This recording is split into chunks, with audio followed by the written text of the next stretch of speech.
everybody. Welcome to the Game Junkie Show. I'm your host, Crystal. This is Rain, who very much apparently enjoys the guests today, who is insistent that she come and says hi, and now she doesn't want to leave.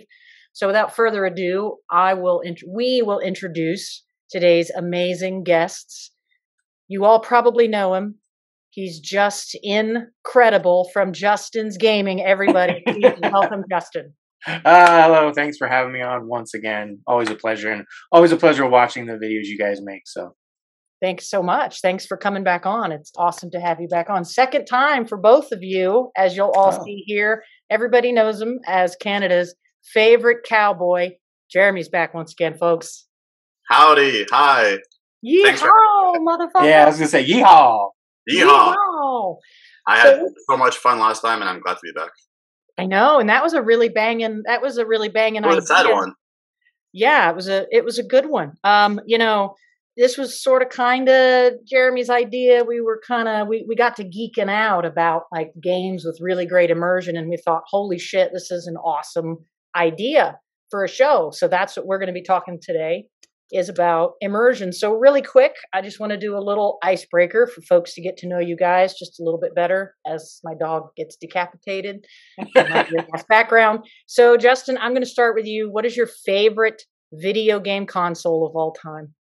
Oh, it's that's really tough, actually, I think, to think of. But if I had to hone in on something, it would probably just be what got me started, which is the original Nintendo. Not even that I play it that much now or games from that era, but that is what got me playing.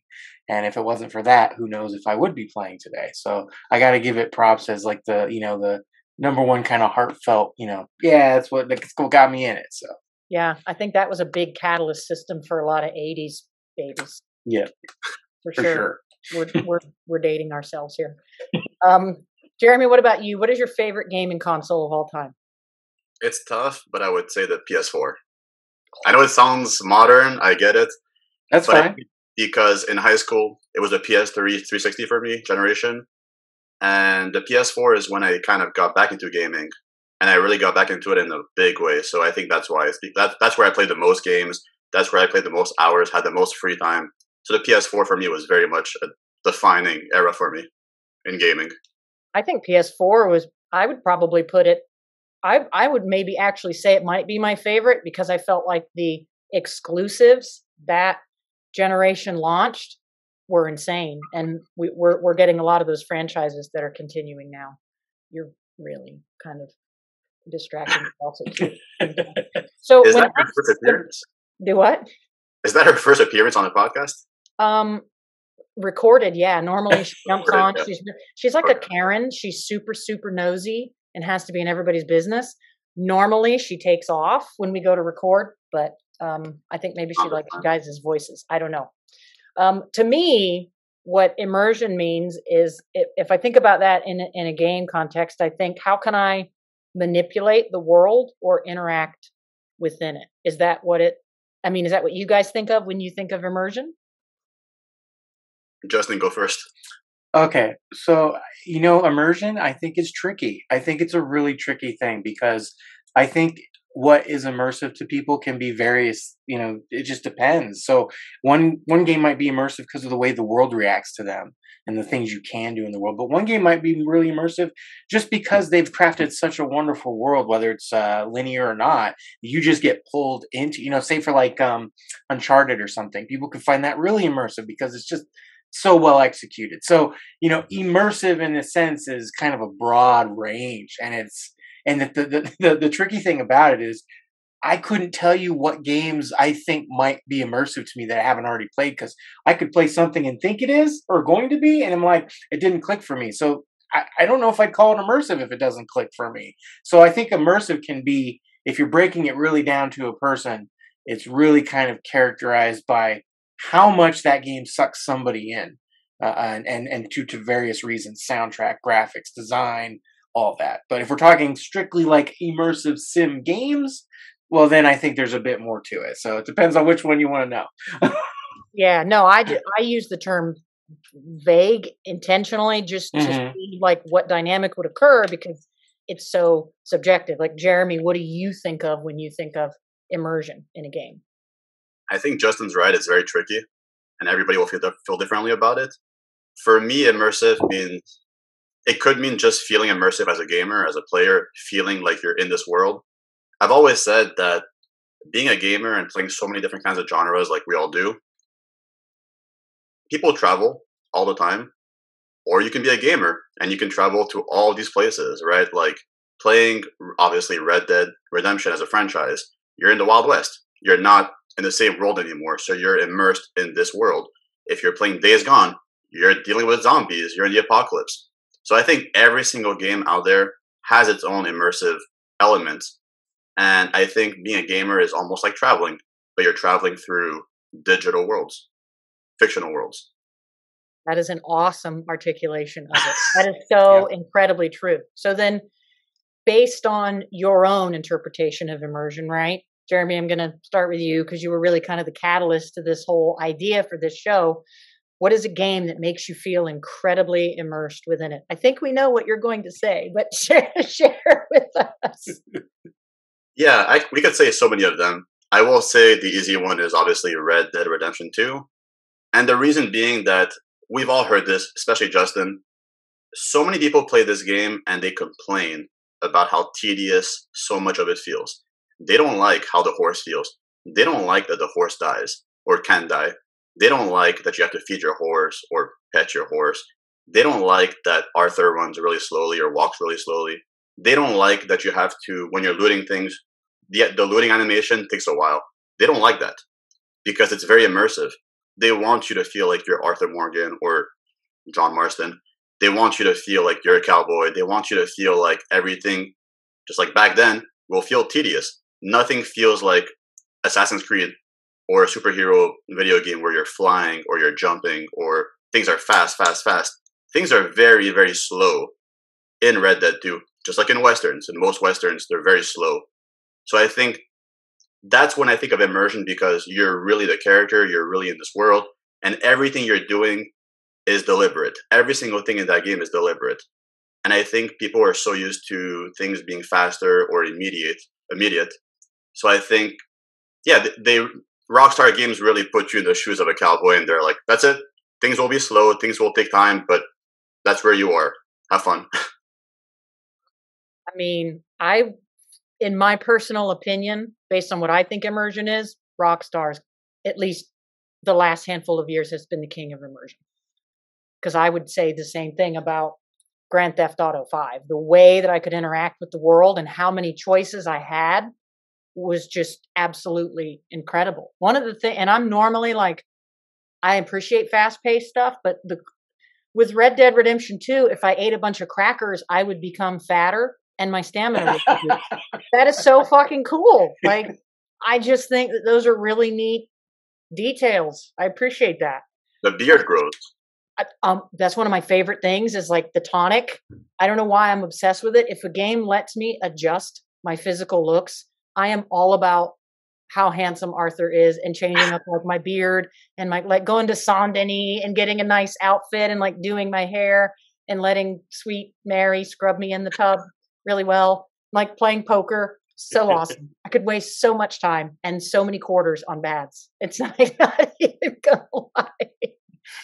Justin, what are your thoughts? Piggyback on that. Yeah, I mean, I could pretend and say that that's not the franchise that comes to mind with immersion, but it's very much the same things everyone here is saying, and it to some extent, immersion for me, does end up being something where like, hey, you can just kind of fiddle with the world that you're in, and see what happens. And like a really funny example of this is I've played Red Dead a lot, just like you guys have.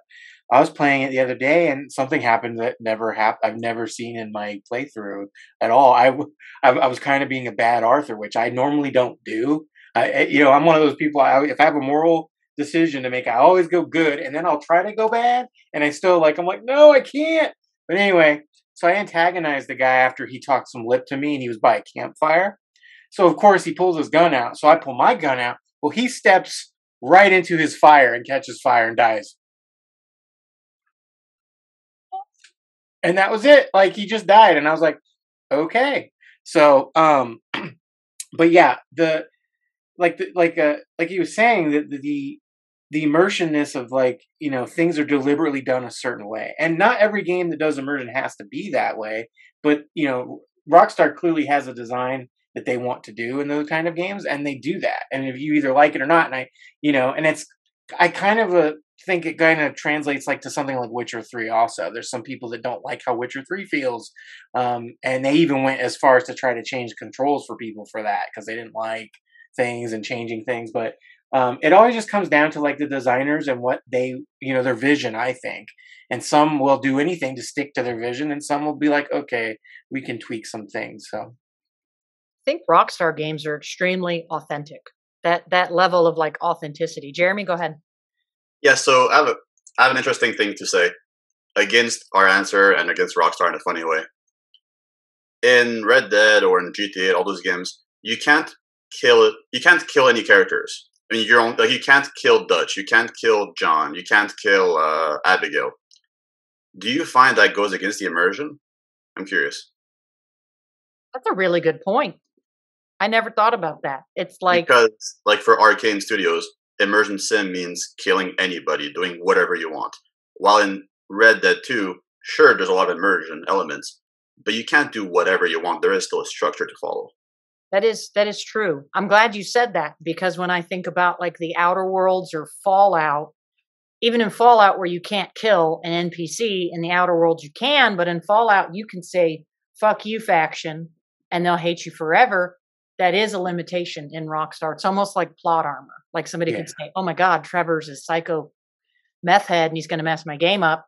I want to kill him. Damn you people, by the way, because Trevor's awesome. But yeah, they don't. That's a really interesting point.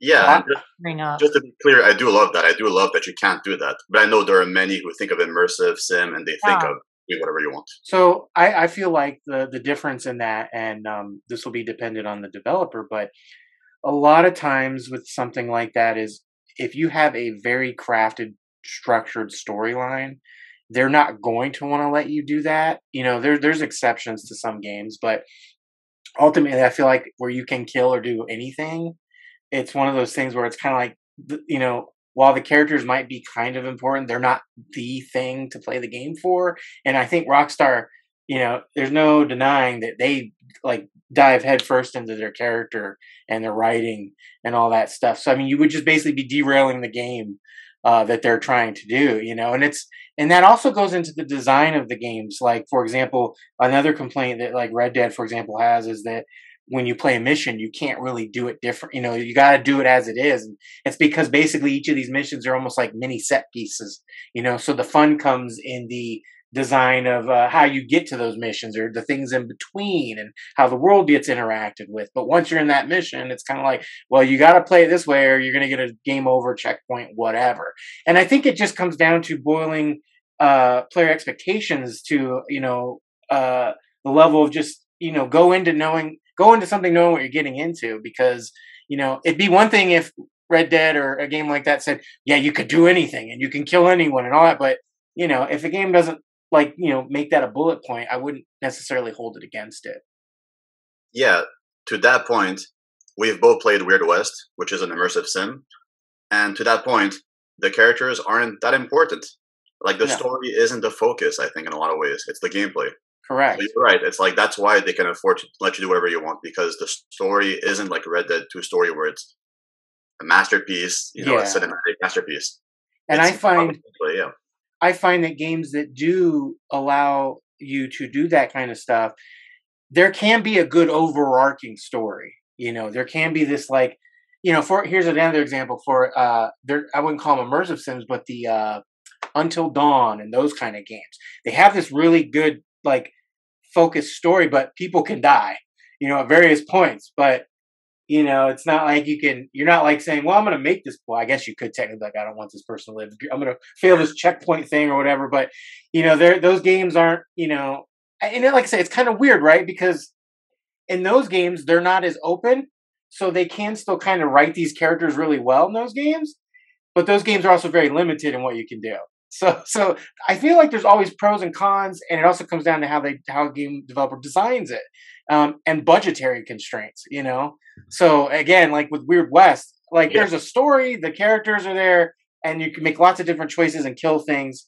And it's the narrative's fine. It's not going to be Red Dead or GTA or any of that stuff. What a great conversation. That was a great back and forth. And it made me think of one of my favorite games of all time, Heavy Rain.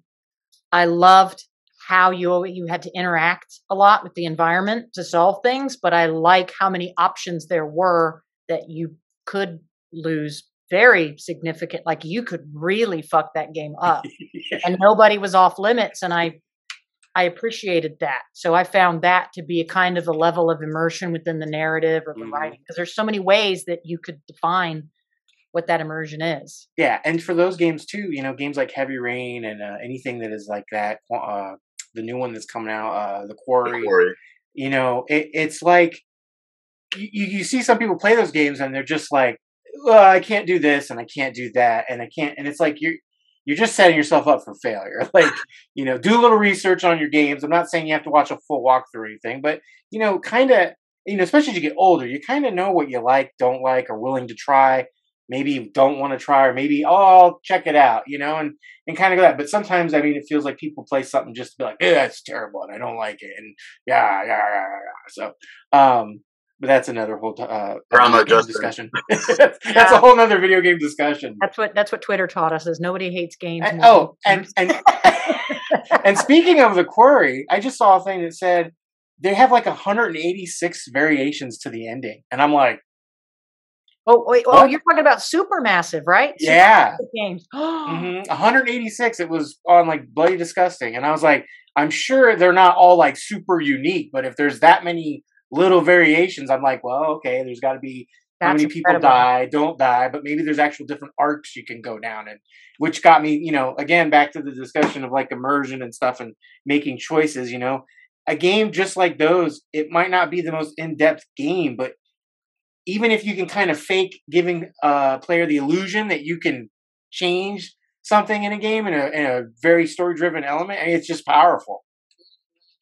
You know what else I thought was incredibly immersive and in a unique way was Death Stranding. Oh, yeah.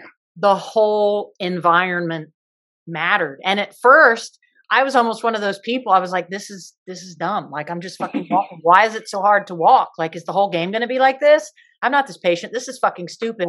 And then it rewired me. And I'm like, this is the greatest use of an environment ever. Fucking Kojima is a genius. Like, God damn, I fell off this fucking ladder and I'm going to die. Like, I really appreciated the fact I've never had to pay that much attention to like terrain and where hills are and where rocks could be. And holy shit, it's raining. The rain's going to, I've just never, were you going to ask something, Justin? Oh, I was just going to say, Jeremy, did you play that one or no? Yeah, so I gave my thoughts last time I was here on Death Stranding. I love the first 30 hours. I hate the last 20 hours. I'm one of the few who love the climbing and everything, and I hated the combat. I hated it. And see, and that's interesting because that they're like polar people hate it because it's not enough action, and then there's people that liked a lot because of the climbing. I was kind of one of those weirdos that liked both, but I can totally see why it would be like, oh, now it's all actiony. What? Like, yeah. And to Crystal's point earlier about Death Stranding, Kojima didn't give you a choice. He just said, this is your journey. You're going to carry this baby or whatever it was. I know Crystal loves the baby. Like, very much you do. But the whole thing is that as, not Daryl, as Sam Bridges. Oh, the Daryl. I always want to call him Daryl too, so don't feel bad. As Sam Bridges, you're just climbing these mountains, you're going through these terrains, and you're bringing this baby. And when there's combat, I wish there was an option to not have combat. Like, if Crystal wants to fight them, go fight them. If I don't want to, I wish I could have done something completely different and just kept walking or something. And that's what I mean by something like that with Kojima. It depends on his games, but in this case, there was no option. Let me think, because I feel like with the exception of a few missions, you can sneak around most of this stuff unless I'm not. Well, I mean, like when you're fighting Mads Mikkelsen, for example. Yeah. Oh. You have to do it. Like the scripted parts. Yeah, there was some. I mean, there's no perfect. There were things that frustrated me, but overall, and I took off, where you like auto load. Part of the fun for me, and it's not even fucking fun, is figuring out how to carry the most stuff. And then I would like topple over and like, oh, I have to read. Why was that so enjoyable? How did this guy get me to enjoy this shit? And here's the thing, to Death Stranding's credit, your journey was that. That was your journey. That was your immersive experience. And mine was completely different. And Justin's was completely different. That is a different definition of immersiveness. How all three of us play the same game completely differently. Yeah. That's my favorite thing about art in itself, because we could look at the same painting, the same TV show, we could read the same book and have a different interpretation of it, and it could feel.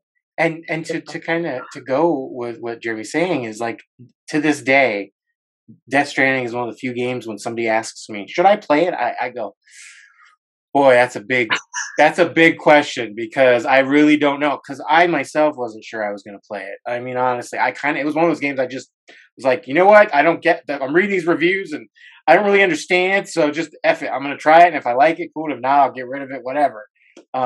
And I like to call it, like, when I do explain sometimes to people, I'll be like, it's like the modern version in a way of like Oregon Trail. You're going from here and you're taking things to here to there. And it's got a crazy sci-fi sting about it, and that's about all I can say. And then, well, should I play it? You're just going to have to try it, because you have to. The one level that makes me not want to replay that game is when this could be spoilery if you haven't played Death Stranding, but you remember you get to that fucking point where you can no longer detect the BTs, and I remember hell, because I fucking I got so much anxiety. I hated life. I hated myself. I was so I was freaking out. Like I would literally move like this. I mean, I was so fucking scared and nervous. I hate that game, but I also love that game had that kind of effect on me. Let me say, the worst part of that game was towards the end when you got to go across America or whatever it was, back and forth, and I lost my shoes. So my feet in the game were burning. So I kept dying. I kept losing my health, and I kept being attacked. I had no weapons. I lost everything. That sucks. That took me in real time 2.5 hours, and I wanted to kill myself. But you did it, right? Hmm? But you did it. Like you did. Yeah. That was literally a mountain you overcame. So in a way, you had to be a little proud of yourself. Like I thought, fucking just. Actually, that gave me an example right there. Have you guys played Celeste? No. Which one? Celeste. The platforming one? Yeah. Yeah. That game's all about achieving your goals and overcoming your fears and your anxiety and all that. You felt like Madeline, right? When you achieved that, when you were struggling, she was struggling. That's a platformer. That's a pixel art platformer. And you felt like you were Madeline. You were in those shoes. You were struggling the way she was struggling. You were overcoming the obstacles. Like, see, that's another example of, there are so many examples of immersion. Oh my God. I'm realizing that now. Yeah, there really are. That's the best part about the show too, is having so many different people chime in on what it is. But yeah, Death Stranding really was a love or hate experience. Like, Mama, you can't remotely fucking walk. I have to walk this far on a map with you, limiting. What the fuck is this shit? And I still loved it. So let's go to the Twitter app, to the new Elon app. With the angry gamers. And see what our friends say, and maybe we can piggyback on some fun stuff there. There's so many comments, which is kind of exciting. Chris said he's got to go with Resident Evil 7. This one blew me away with its grimy atmosphere and put me right in the thick of the horror. Running from the family was terrifying, and I felt my blood pumping. The sound was what really did it, the creepy ambience. That's exactly why I can't fucking play scary games. It's the fucking sound. Hap, by the way, Jeremy gives us kudos for an awesome episode idea. We love you, Hap. Thank you. Overpowered says, to the surprise of nobody, probably Hell Let Loose, the absolute definitive immersion. FPS, RTS. What is an RTS? Do I know what an RTS is? First person. Real-time strategy. Yeah. Oh, real-time strategy. I would have absolutely had to Google that. Okay. All right. Words. I haven't heard of Hell Let Loose, actually. Oh, me neither. He's saying it has a really high level of detail and authenticity. The landscape is mind blowing. I guess it was a 1944 recreation. Okay, so it'd be World War II then, a World War II era first person shooter, real time strategy game. Now we know what that means. I mean, I have a question for Justin, because I know he loves horror in general and horror games. I do. Do you feel like that's the ultimate immersion because you're literally just thrown in there with all the horrors? It's first person is pretty friggin' scary. Because you're kind of like you're there. VR is even worse. But I can still say I do find some third person horror still really effective and good. And it goes back to what Crystal said earlier. It's sound. I can play a horror game without headphones, and it will not nearly be as scary. And that can apply to almost all of them, other than like a jump scare or something. The sound is key, and I think a lot of people. And I mean, you could say that for a lot of games. Like I used to play without headphones for the longest time, and when I finally put them on, probably around the time my daughter was born, because I was like, oh, I gotta be quiet and stuff. I just was like, wow, I'm hearing so many more things. The soundtracks, kick in. I'm more immersed because I've got these things on my head, that I can't hear outside anything. And same with like VR when you put that helmet on. So again, another way of talking about immersion. And I do think headphones just absolutely, if you're going to play a horror game and you can't play it, or you can play it at night, do so. But if you can't, play it with headphones on, turn the lights off, and you're going to be probably scared. But, because I remember one time somebody a long time ago, I don't remember who it was, but I just remember a conversation. We were talking about Silent Hill, the original one. And they were like, and I didn't even have headphones, so this blew me away at the time. But that game scared the crap out of me. And but they were just like, well, it just wasn't that scary. And I was like, I mean, Silent Hill, like this is when like nothing was like Silent Hill in that regard, the weird psychological stuff and all that. And some people just don't get scared. I guess it is. They don't like it, so they don't play it. But so again, it's up to everybody how they interpret these games. But immersion is I think critical for a horror game to actually scare you. I mean, Supermassive, I think, is the only one who's done horror games with decisions, right? Like no one else has really done decisions in horror games. I'm trying to think. Well, I think that might be right. I mean, it depends how you're looking at decisions. If you're looking at like where you can affect some things, like Resident Evil, the original, you could make choices on like, do I wait for Barry? And then if you waited, he'd come with the rope. So there are little things, but for the most decision making, yes, those kind of games, the Quarry, Until Dawn, Heavy Rain, those kind of games are definitely. It's like you're making choices every few moments. Or the Telltale games, Walking Dead. Those are. Oh my God, what do I do? And do you feel like those are more immersive, or the horror games without decisions because you're forced to just do this? It goes both ways, really. Because, for example, playing Resident Evil 2 Remake, man, that game is immersive as hell for me. And Resident Evil 7, anything with great atmosphere. And that's a combination of, again, sound, visuals, and putting a character or the player in a place. And if they can sell that to you, that's all the immersion you need. But on the other hand, on the games where you have to make choices, especially with timers, that's like a stress level immersion because you're like, what do I do? Oh shit! And then you might fumble, and then you're like, oh God. So, for example, I have a great example. I was playing, which is it? The House of Ash. So every time these games come out, the Dark Picture games have been coming out. I've been playing them with my friends, like couch co-op. So that one in particular, there's a part where like somebody's hanging and you have to either cut the rope or don't cut the rope. And we're all like in the living room screaming. We're like, oh my God, you could, do you know? Because you might think, oh, this is the best way to do something. And it turns out horrible and someone dies. So those levels of immersion are just I would say on another level of just anxiety and stress. Consequent.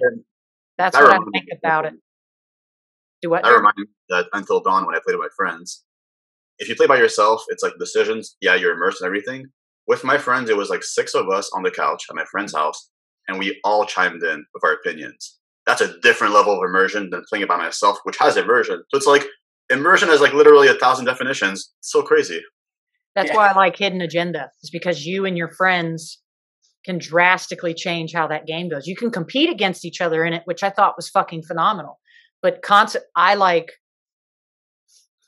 the super massive style games because there's consequences. So it's, but I think horror in general, even like TV shows and movies, sound editing and music is key, or like haunted houses. You never go to a haunted house that doesn't have a bunch of like lights and fucking sounds. It's just not the same. And jump scares, yeah. But you did say something interesting that I never thought about before we go back to Twitter. I never thought about comparing first person to third person. I don't have a preference when I play a game, but I do think being in first person is scarier because you can't immediately see what might be next to you. And I didn't think about that. But yeah, first person would be a scarier environment for me. I agree with that. But I think when I'm in first person, I almost forget I'm a person for some reason. When I'm in third person, I'm very aware of my character. So like I'm more scared for the life of my third person character than first person, where I'm like, I forget I'm a person. That's so interesting. That's so cool. The different opinions that we have on it. That's what's so awesome about it. And the thing is too, is right. So I know this gets a lot of flack from people. Games like Tomb Raider or Horizon, where the character talks to themselves. I get it. It can be annoying, but for me, it helps me understand what they're thinking. So I think in first person games, you'll get that a lot too. Or Ethan will be saying something, because if he doesn't say anything, well, you're not going to really, if he doesn't say anything to himself other than talking to another character, you're not going to really, you just have this mute character. Jason. I myself all the time. Like I'll go to the grocery store and I'll be like, do I need the extra version? Extra. And then I'll be like, because Google won't work in there, and I'll be like, oh shit, which one is there a difference? And I don't even think I think out loud all the time, and I don't even care. And same, and I think I think what it is that just either game developers need to make something where you can kind of alter how much they do it. Okay, if you have this meter here, they'll do it a little bit. You do it over here, they're going to talk a lot, because I think it's just a balancing issue. And just like we all know, everybody has different preferences. So it's going to drive some people crazy and batty. And I guess I zone out when I'm playing games in that regard. So I'll just hear like, blah, blah, blah. And I'm just like, ooh, a flower. What's up? Or something like that. Forbidden West let you turn off all Aloy's chatter. I left it on because there was one crate I didn't see. And I'm like, where do I? And Aloy kept trying to tell me. She's like, dumbass, just pull the crate. And she's like, if I could just fucking pull the crate, not seeing the crate. And it's like, thank God, Aloy was like, the fucking crate. Like, I was ready for her to come out of the TV and fucking yell at me, because it's like, when do you see this fucking crate? So yeah. Let's see, like everybody in this world loves or adores Arthur Morgan, right? I would hope. I would guess most people love him as a character. And Justin, since you play it so many times and you play it all the time, does he talk all the time? I don't think Arthur talks all the time. Does he? No, he'll whistle, or there's little things, but it's definitely way more subdued. And that's what I mean. Like, we love Arthur. We love when he speaks, and when he does, he's very interesting and very different. He's not like generic or bland. He's a character. He's a person. I gotta get close up for this one, though. I'm not gonna lie. If he talked a lot more, I'd be very happy. I just love hearing his voice. All right, boy. Arthur Morgan ASMR. That's right. Hey, boy. But that's what I mean. Like, people complain about Aloy, yet for Arthur, it's like we could hear him talk more, because it's like they understood. Let's not annoy the player. Let's balance it out. So I think it's about developers, learning how to balance it out, basically. And I get it. It definitely, and again, we all can't like all the same characters, So, some people hate the new Laura Croft. She doesn't bug me, so it's like whatever. Yeah. See, so for me, I'm just on the adventure and going on the adventure, and it's like whatever. But, and that's another thing. Does a game have to have a great character to make it immersive? I don't think so. I think the world can be immersive enough, and the character can accent that. But I also think it can go the other way, where maybe I don't like the game that much, but if the character's really good, then it's immersive enough to keep me going. So Portal is a good example of a really good immersive game. GLaDOS is hilarious, but like there isn't like You know what I mean? There's not like Yeah. a main character that's driving everything because it's Hmm. you. So I don't know. I would think that that's a decent example of what you're talking about. You guys are Well, asking good questions. well, and to go on the Portal thing, it's like Half-Life. Gordon Freeman doesn't talk. This is the whole mute like character, and that really kills immersion for some people because they're like, why is this person not talking? You know, they should say something. You know, and you're kind of right. You know, it's like I think it was even Link and all the Zelda games. It's like hit, hit, hit. But hey, Link, go do this. Yeah. That is true. So I will say from playing all the games I've played over the years, I don't care for mute characters as much, but at the same time, does it prevent me from playing those games? No. Like, and a good example is Dead Space in the first one. Isaac Clarke did not talk; he just grunted and stuff. And the idea was that developers wanted people to feel like you're them. But it's just sometimes when you think about it, when you really boil it down, you're like, is it really that realistic for somebody to never say a damn thing? The Outer Unless, Worlds was like that. I kept yeah, finding myself reading the text out loud because it felt weird not to have it voiced. So I felt like yeah, I had to verbalize what was happening. yeah. And so it's just one of those things. Everybody's got a different preference and all that. And I find myself very, I'm willing to deal with different things as long as something can grab me and keep me Right. playing. It's interesting we said what we said because the next comment was Sydney Butler, who was talking about Half-Life Alyx, actually. Mm. And he said he can feel the cold and the damp, and it's a very atmospheric game.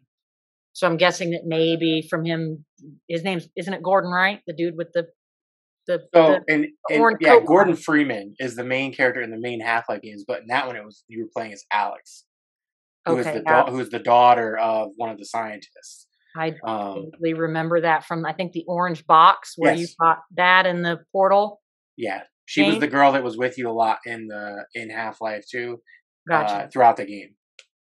It's sad that I don't remember that much of that. I may need to go back and revisit that. Oh, the Mad Belmont said BioShock. The way that Irrational Games presented the city of Rapture and built the world through its environmental storytelling is excellent. As well as its narrative it just helped suck me in to a world that made me feel truly immersed. Well, Alex, go ahead. say for Bioshock, because I don't like the first two. I hate the first two games. I hate them. And I've been told, and I like Infinite. I've been told that the way to really understand the game and to be immersed is by reading the text, all the text, and understanding the like background storytelling. And I don't like reading in games. I don't like to do all that. So I think I missed out on that whole experience. So it's like their intention was for you to read everything and for you to understand and absorb this world. But if you're playing it like I played it, you won't understand anything. I I understood get that. nothing of that game. Nothing. I get that. Environmental storytelling will do that to you. Or a complaint I did and didn't have with Forbidden West is how much you could have missed out on if you didn't take advantage of all this optional text. And some of it I felt like would be extremely relevant to the future of the franchise, or like how that game ended and the dynamic of a very polarizing character. You would have missed some really significant stuff if you didn't sit there and go through all these different dialogue options. So part of me appreciates that, and part of me is like, oh, just fucking give it to me. Like, Yeah. Jesus Christ. All right. Well, I mean, it's like Elden Ring. I had a phenomenal time with that game, and I like the Souls games overall, but they're having to do all the lore research and everything. It just for me blows. I don't. When I beat Elden Ring, I was like, cool, it's over. It was the experience that I liked, the exploring, the sense of adventure, which that was the immersion that hooked me in the visuals and the style and the monsters. But I couldn't, unless I really sat down, I couldn't tell you jack crack of what that game was about and why it's called Elden Ring and why, who these characters that were Morgott and some other M name and this name and that name. And I don't know. I just wandered around the fantasy world and beat the crap out of things, and I won, I guess. It's one of those things like that game immersed me, but not in a typical storyline. And yeah, now I've gone and looked up lore stuff, and I'm like, oh, I get it now. But yeah, I don't do the heavy dive into stuff a lot of times because it's just like, it drives me nuts. And to go with Jeremy's talk on BioShock, I liked the BioShock games, but I didn't like them for the story. The first two, I liked them for the world. I was like, it's like wet and creepy, and and kind of weird. And I actually remember towards the end of Bioshock 1 kind of going, okay, it's kind of gone full blown first person shooter, like action, action, action. And I was like, okay, I'm ready to wrap it up because I was like the atmosphere and the lore stuff was I'd adjusted to, and I guess they weren't focused on it as much in my opinion. So it was kind of like, okay, let's wrap it up, you know.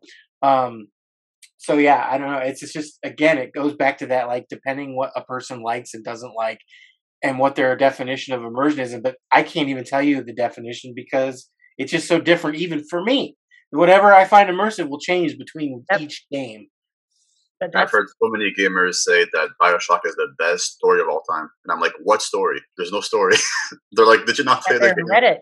I don't know. Maybe they got there and. I think it's the twist. I think that's what people confuse story with is the twist, and the twist was nice, but did it really make the story and the whole story great? I didn't see it either. Yeah, but different strokes, different folks. Correct. Alex Wenzel, no surprise, picked Spider-Man. There's so many details and hidden Easter eggs in the cities, and with the swinging being so smooth, I could just swing around and explore for hours. I felt like that, especially with Miles, because he did like all that. Like he's got a lot of swag. Yeah. And like doing all the poses, I kind of felt like a little sexy. I was like, you feel like Spider-Man. Yeah, I felt like Miles. I was like, Miles is dope, and I kind of want to be this dude because like he definitely has like the swag that I definitely don't have as a middle-aged white woman. So it was kind of nice. I mean, in that game, you definitely are Spider-Man, but are you Peter Parker? Because you make no decisions, right? Would you guys have rather if we get to choose who we date, who we don't like, what we do, what we don't do? Yes. No, I mean, with it being written the way it is, I was fine with it. That's not a requirement for me. I thought both games had fantastic stories to them. Yeah. I was okay with it. It's weird with comic book stuff, right? Because for me, with comic book stuff, I feel like I want to play as that comic book hero. I'm not that hero, but I want to be that hero. Yep. And that means I have to be that hero the way that hero is in this game, what his characteristics is, what moves he has and all that. So, yeah, God, it's such a tricky subject because like I don't really care to decide who he dates. I want to kick butt. I want to swing through the city and feel the wind through my face, or pretend and I think that's that's the ultimate fantasy with those kind of games. Like just even talking this makes me think about the Wolverine game, and I'm like, oh my gosh, oh my god, yeah. So I just want the next. I wish Ratchet and Clank had this. By the way, actually, I get why you can't because you're flopping in and out of worlds. But the next Spider-Man game, I want it to have a co-op where you and a friend can be Miles and Peter. That would be fun. That would be fucking incredible. I would just know that I would fight everybody for Miles. Like paper, rock, scissors, or like a classic game of fisticuffs or like slap boxing, something so that I can try and get the decision to be Miles. But that's awesome. And I very much want Wolverine, like so bad. And so real quick to add on to like the open world stuff and immersion, when open worlds first came out, they were great, but their level, or I should say their like mission designs were very basic. So they were kind of selling the experience of the world about how, I can go anywhere, I can drive here. And I always remember saying to myself, if they could just take like the way set pieces and things are done in linear games and transition that into the open world formula, like, use the open world as like the map to these missions that would be in a linear game. I was like, man, that would be exciting. And they pretty much do that now. You get to an area, you go in somewhere, next thing you know, like things are collapsing, boss battles, all that, and I think that's only going to get even better as the technology, the loading times, all that stuff, ratchets up. Because that's awesome. That's always what I wanted to see. So to see it happening now is really just fantastic. No, I totally agree with you. I like both open worlds and linear games, and I like how some games. I feel like The Last of Us 2 and Ratchet and Clank did a wonderful job of combining them in a sense. Like because you got to do it like the first 2 days in Seattle where you got to go explore. Yeah. But they still had a sense of urgency with the linear story. I thought was brilliant. That's the kind of stuff that I would like to see more of for sure. Gary likes this game I haven't heard of, guys. Mount and Blade Warband. I've heard of it. Heard of it? He said that the loot is really good on it and it sucks you in. So if anybody's interested in that game, he really likes the immersion on there. Joey Cisco, our boy. We know he's going to pick a lot, right? Okay, can we guess? Can we guess what game he might pick? Halo. Is it Yeah, Halo? there, he picked a Halo. Nuh-uh. Yes, he did. Any other guess? Sea of Thieves. He did pick Sea of Thieves. He did pick Okay. Sea of Thieves. There's probably one more that he plays that he posts about a lot. World of Warcraft? It was No Man's Sky. Halo, Skyrim, okay. Sea of Thieves, and No Man's Sky. But Joey's really big into feeling immersed. Akila said that the first Last of Us gave her like that narrative immersion, that story immersion, where she just found it unforgettable and didn't want to walk away from the game. Darren, for Last of Us. The first one. Yeah, that's what she's talking about. So spoilers for Last of Us. I'm sure most of you played it, but for the finale, obviously a huge discussion out there about Joel, his decision. Is it right or wrong? My thing is, we've all played it here, right? The Last of Us, the first one. Mm-hmm.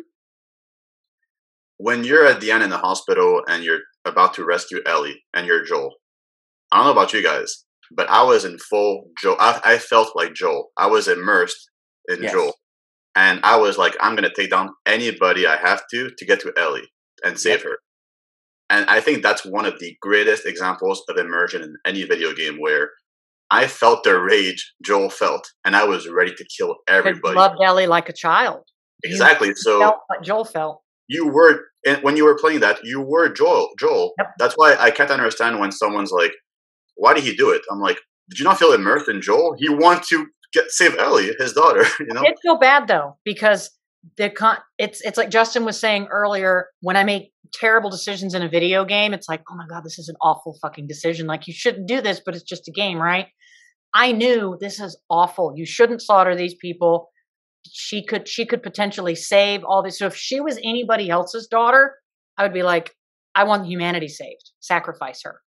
But even if I had a choice, that was the person that I had played that whole game with, and that was not the replacement for Sarah, but like the narrative got me. And it's like, yeah, no man alive on this planet will sacrifice his baby girl to save humanity. Humanity is fucked. That game ended as it should. Humanity isn't his world. Girl is. Humanity isn't his world. His daughter is. That girl is. You're damn right. So it's easy. So, and that's what got me about the ending, is I was like, fuck, that's the wrong thing to do, but it's the only thing to do. Because that game got me because of that. They immersed you as Joel Miller for the whole game. You get to bond with Ellie, spend all the time with her. You really get to love her as your daughter. And then at the end, and she saved you as Joel. She saves you. That too. And at the end, it's like you spent 12 hours or 10 hours with Ellie. You were immersed in this storyline. So, of course, at the end of the hospital, you're still immersed more than ever, and you're ready to really show how immersed you are by killing the doctor. Yeah. I mean...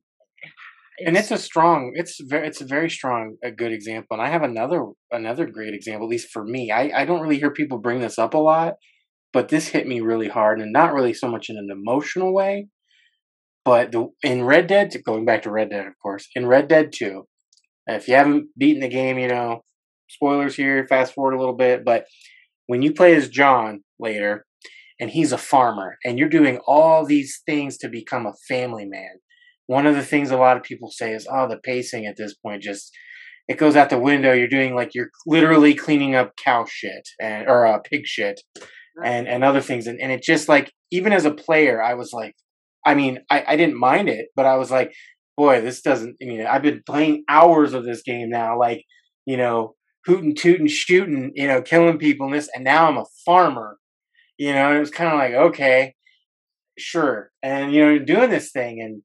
And then that scene happens where, the farmer, the main farmhand guy's like, they took the animals, and we need you to do what you do.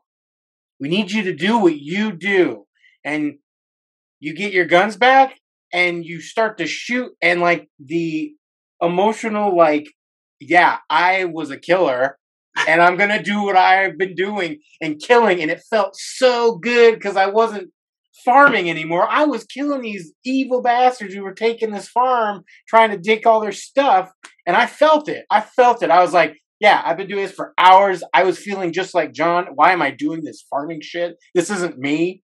And then you go back to that killing, and it was like in a way, it was like, I know this is not. I shouldn't be like, yeah, I'm killing people, but that the game almost made an immersive moment through its gameplay and its storytelling combined, which Really was did. so weird because I didn't, and then the music kicks in from part one, and if you've played part one, I was like, oh boy, oh yeah. I think it sets up too for the next in the entry, which is technically the prequel, but I think it sets up for me because you already loved John in the first one, but I think it keeps that pacing to set him up as the kind of person that you really like. Yeah. Despite that, like Arthur is never an antagonist to me. He can't be. He can't be. He can't. Even if I do bad shit and my karma meter's not good, Arthur cannot be a bad guy to me. It's not fucking possible. So Justin, that was very well said. I will say, I think I'm the only person who actually loves farming as John. I loved how slow. Probably. I love how slow and deliberate it was. I loved it. Well, I didn't hate it. I didn't hate it. I knew what they were doing, but the way that contrast of gameplay was brilliant.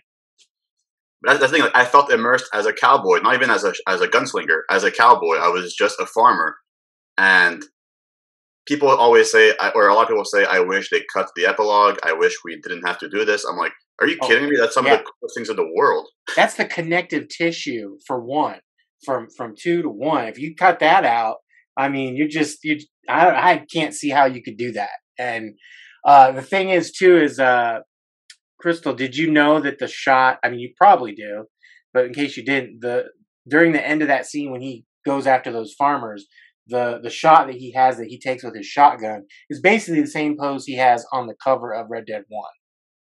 Oh no! Yeah, so they actually. Let's see. Do I have? Wow. Yeah. Rockstar are geniuses. This right here, that pose is basically the pose he does. Look at when he shoots that guy, and that was just like all that happened, and then he pulls his classic suit out, and I was like, Rockstar. I was done. I was like, good God! And the odd thing about that was, I'm pretty sure it was the same year that God of War came out, right? Was it the same year? Yeah. And they did something very similar.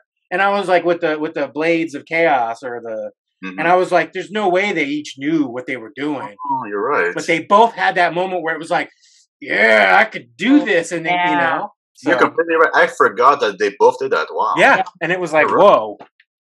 He messing up his stuff. Like going back to who you are, both of them did. Kratos went back to who he is for who he loves. John did the same thing. You're right. Oh my God. I mean, I'm so excited over here. I'm knocking my cords out. That's a very real life thing, though. Like that's real life authenticity that's being reflected, right? Because real life sometimes reflects art, and I think those are great examples of it. Darren McCarthy picks Resident Evil 7. He said the shift to first person. There it is. Somebody brought it up. The shift to first person added another whole layer of tension. You feel less disconnect than you normally would with a third person camera. And then comes the VR version. Fuck. That's true. That is true. Our boy Brad. Oh God, this is great, Justin. We all know Brad here, right? Don't we all know Brad? Carl. Something? Brad Russell. Tooks. Stealth games tend to be the most immersive for me. Here's an example. Oh God, this is great. One time I was playing Metal Gear Ground Zeroes and I was crouched down behind a box waiting for a guard to move out of the area so I could proceed. Next thing I know, I started to feel really dizzy and realized that I was so into the game and the mission, I'd been holding my own breath to avoid detection too long. Wow. Fantastic. Like that is, I actually found myself doing that in Death Stranding. I would, because you know how like if you too close to the BTs, they'd get you, and the BTs terrified me. I was like, okay, I know he can hold his breath longer than me. So that would be my counter to make sure I didn't mess up, is I would actually hold my breath and use that to it. My wife hated it. She's like, you're being so dramatic. Stop that. She hated it. Lena says The Last of Us 2. I've never played a game before that portrayed emotions in that same way. And she was just saying about how much it emotionally affected her as a person. I know, Jeremy, got a lot to say on this. So, on this note, I do want to say something. I think everybody knows how I feel about The Last of Us Part 2. Yes. And I will say to Naughty Dog's credit on immersion, I felt like Ellie. I was just as angry, if not more angry than Ellie. So when Ellie is killing, what's her name? Not Nora, the other person. Mel? She like early on, I can't remember. But whoever she killed, I'm like, yeah. Like I'm like Ellie. Like there wasn't a single moment where I did not feel like Ellie. So I think the anger literally went to the player like me. Not sure if you guys were angry too, but like I was angry. I was livid. No, I felt every emotion that's possible in that. So would you say, let me ask you this question then. For anybody who doesn't know, Jeremy has never shit on the game's quality or anything, but he didn't like what happened with Joel and the way it went. And he just didn't sympathize with Abby like some people did. That's okay. Would you say it's the game's ability of being so immersive that made it to where it was that powerful for you? Well, my issue was not Joel's death. It was more just playing as Abby. I wish we never played as Abby. That's my only problem with the game. But to answer your question, yeah, like that means that they succeeded. Naughty Dog succeeded in getting me to be angry and hating the whole game. Like if that was their goal, indirectly, they succeeded. I kind of think they knew it was going to be super polarizing. Yes. Like, people are going to sympathize with Abby and like her, or they're going to just absolutely fucking hate her. But either way, we're going to create a really powerful emotional experience, and I feel like they did. So yeah. Oh, go ahead. Well, I'll just tell you guys like quickly. I will sit there, like I'll sit here right now, and I'll be like, oh yeah, I guess Abby, like she's not so bad. I guess she did this. That's good for Lev or this. And then I'm quickly like, never mind, fuck her. Like she's the worst. Like I can't even swallow it, you know? Will you play the game again? Would you ever play the game again? Yeah, but it will hurt me, so I have to wait a while and make sure I'm in a good place when I do it. But that's kind of, I feel like that's what they intended, but I feel like what they didn't intend was for the people who don't like Abby, who were like super toxic and mean. Yeah. That's obviously and I think that's a good point of the immersion. You were so immersed that you bonded with Ellie like Joel did in a way. Mm-hmm. So to play as somebody who did what they did, it's devastating. And this I don't know if I hear a lot of people talk about this, but the whole framing of that game and what players went through emotionally, it kind of hit me on a different level too. And the fact that it kind of, I know this might sound like a stretch, but to me, it hit me as it almost reminded me of like mental illness and mental health. Yeah. And what I say by that is, I mean, like, you don't ever know what somebody's going through. You might see this. So while on the outside, we see what she does, but when you play as her and you go through and then you see what she went through, it was kind of just a big mind F for me. And I was just kind of like, because I had the same feelings. I was pissed. I mean, I hated the intro. I was like, God, I wanted to see every person pay. And then they flipped the gears and I was like, I really didn't like it for a little bit. It was like, and then little by little, there was these things. And by the end, it kind of made me just look at myself and how I interpret things and how even online, you could see somebody saying something and they can interpret it for something it doesn't even mean. It's out of context. And then when the context comes into play, you're kind of like, okay, yeah, like you're missing part of that stuff. So it's, I don't know if their intention when they made that game was to really be such a deep dive into mental and emotional and all that, but man, it really is. And no matter what I think about it, I thought I had read or saw where it was Neil or somebody where they were talking about how intentionally the ending was supposed to be that, because at first I didn't like the ending. And then I had played it again and they were saying that if you're affected by post-traumatic stress and you have anxiety and they were really playing kind of deeply on the mental illness that Ellie would have had. And then when I thought back to the first game, I'm like, holy shit, she went through so much. So like, you can't be I don't know if there's such thing as normal, but like you can't go through what Ellie went through and not be affected. And then you lose that one. So I do feel like they did kind of really play on mental illness. And the other thing too is I thought of if The Last of Us 1 was about this girl being mentored by her doctor father, and you played this game from the flip side, and then they flipped them, you'd probably feel the same way. So the only reason Ellie gets away with it, or why you have it, is because that's what the story was in the first game, you know? So it's just a big mind thing. And no matter what people say about the game, whether they liked it or not, I just think it's a crowning achievement as far as the deep level of thought that was put into it, period. Before we read the next tweet, I have to ask Jeremy a very important, very hard question. If The Last of Us 3 comes out and Abby and Ellie are friends and fight side by side, how mad will you be? Or could there possibly be redemption for Abby from the Canadian Cowboy? So I've said it before. I know Neil said they've already written the script. If The Last of Us Part 3 comes out and you play as Abby in any way, especially for like half the game, I'm probably not playing it. Because I know for a fact there will be no Joel flashbacks this time. Joel, it's over for Joel. Unless we're getting a prequel, it's over for Joel. And I don't think we're going to play as Ellie again.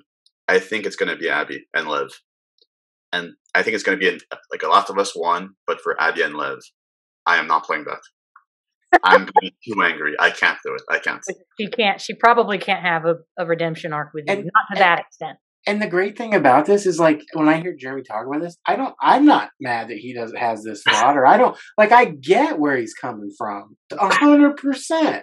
Like, I understand it. And for me, I'm able to separate that. For him, it was so strong, he just can't and he doesn't want to. And there's the beauty totally in fine that. By me. Yeah, he's not like super toxic about it. He doesn't attack people that look at her. He's not like fucking death threat, Neil Cuckman.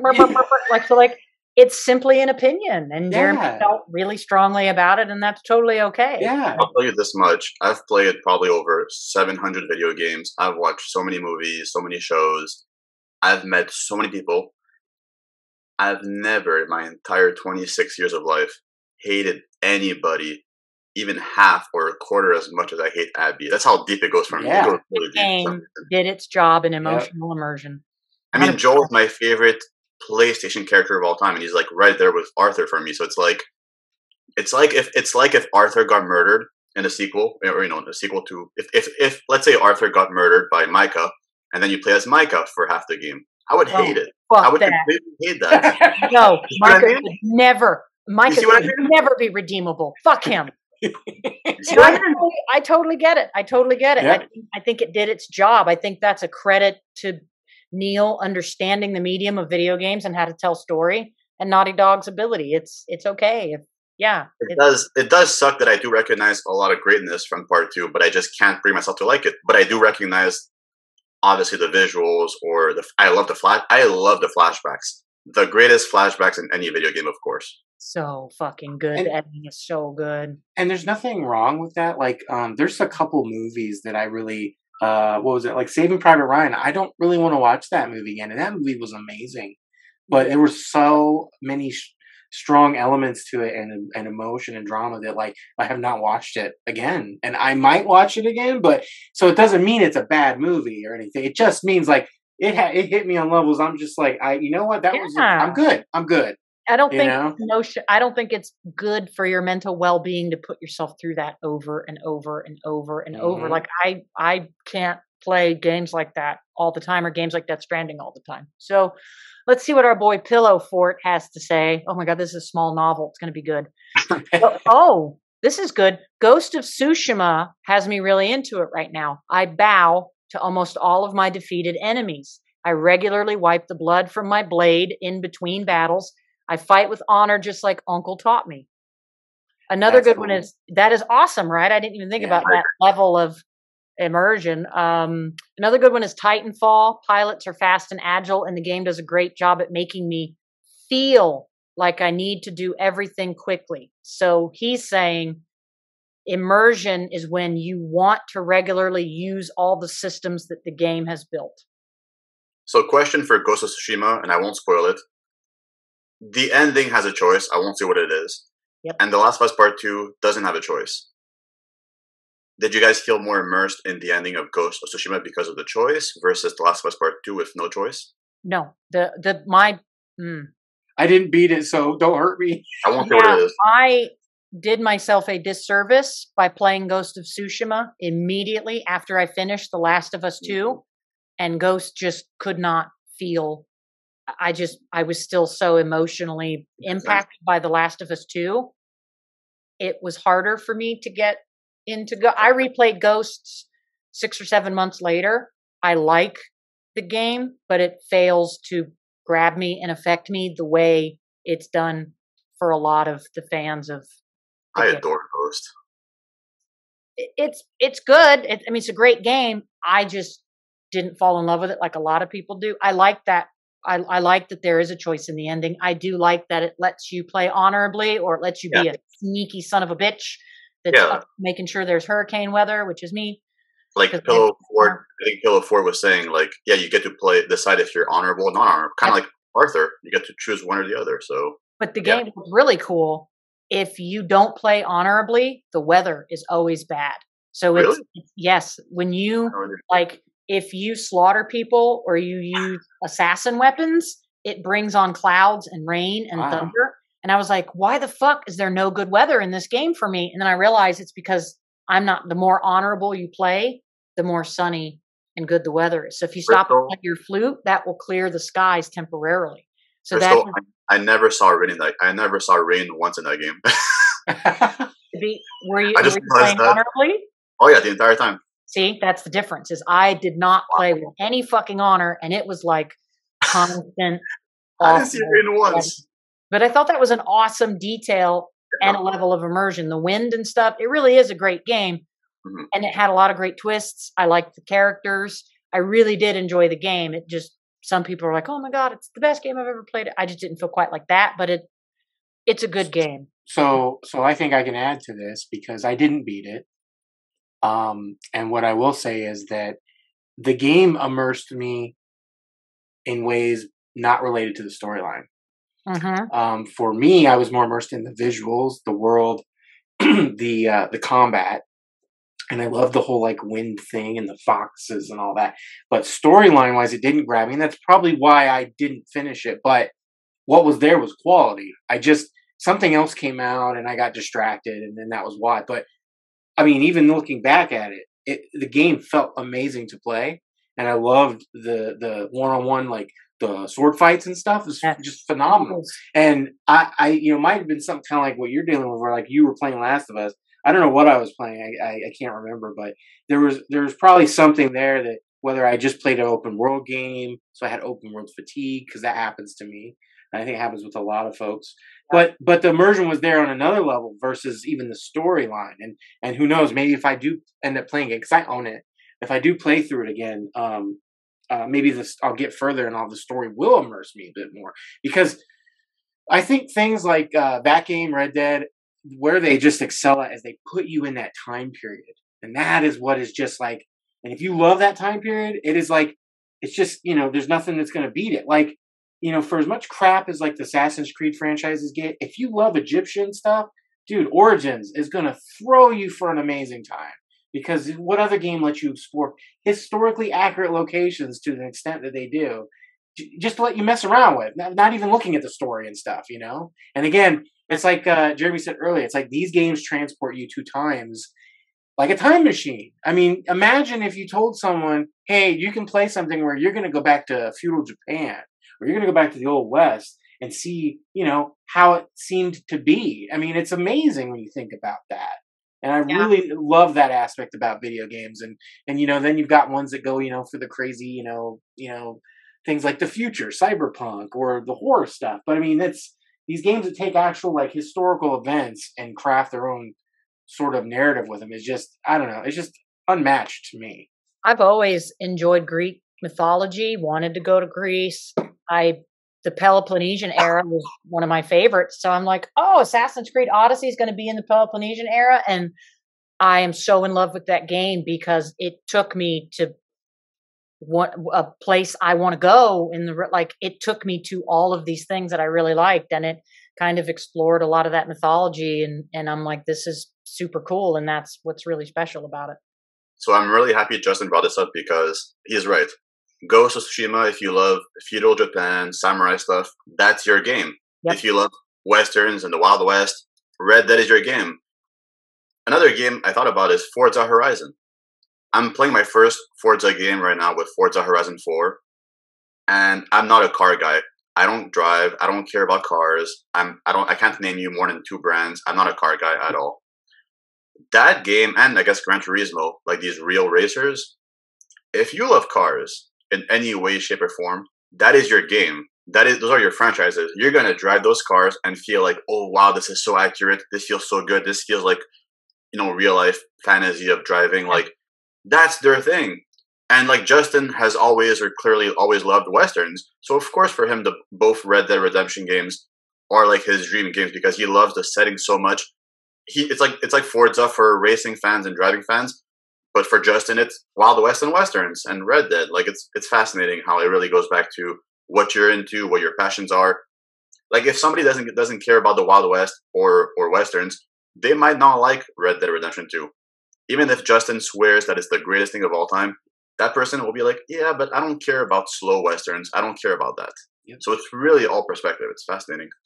What was really cool about that is how realistic the hunting and stuff was. Like where I live, right in Florida, in a very rural area, like everybody hunts and fishes. So it's like my friends wanted to see. They don't care about video games. They're like, I want to see the hunting in this game. And they're like, oh, use this, like spray deer piss on you and climb up at 3 a.m. and use this gauge weapon and hit it right here. Like they were so into how to get the perfect hides. And it's just really cool, that level of authenticity. It's kind of funny that level of immersion. And then you can cook it and like you pick up shit and eat it and you're like, oh fuck, that's poisonous. Don't eat it again. Yeah. I feel like that's probably, I would say, the number one game on the list for me. If I think about all the things it does, that would give somebody.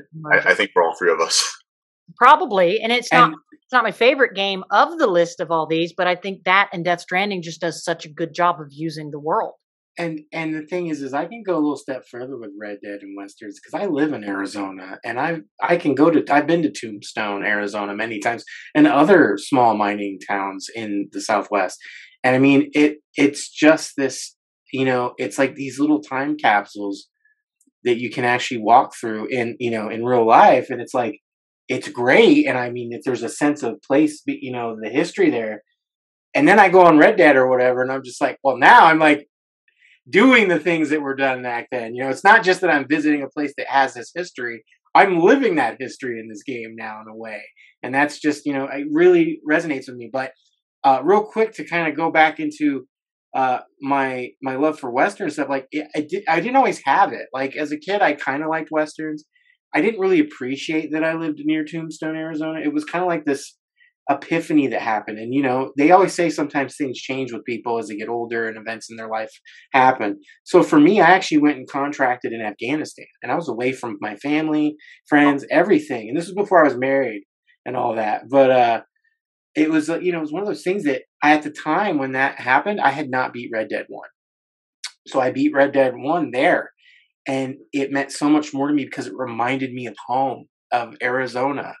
And ever since then, it's been like, I just love Western stuff. And that was like the catalyst that really sealed the deal for me. And again, I had seen Western movies and this, that, but the real hardcore passion actually only probably started around 2012. And that's been it ever since. Just now realized your shirt. You have Red Dead shirt on. Yeah. That took me an hour and 20 minutes to realize that you were wearing Red Dead. It is funny because I had the opposite experience where I grew up in the city. I'm 26 years old. Before Red Dead 2, I didn't care for Westerns and all that.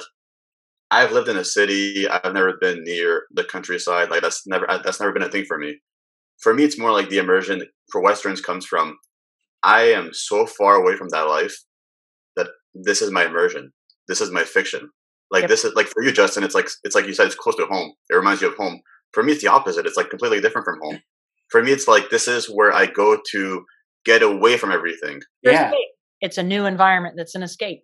Yeah, like Westerns are like I would never survive in the Wild West. I'm not a real cowboy, of course. I've done some like gardening and stuff, but that's the closest to farming I've done. I would never kill an animal. Like it's all stuff I would never do. the immersion for me is that I'm not really one. I'm just pretending to be one. It's like it's a fiction, for me. Yeah. That's what's All so fiction. cool about it. That's like what I think is so special about it. So let's Yeah. see. Elegant here says the Mass Effect trilogy by far. Cat, get out of the way of my screen. Really feels like you are right there in space, exploring new worlds and going on a grand adventure like no other. It achieves that by blending more linear levels with the ship being the hub while you choose which planet to visit next.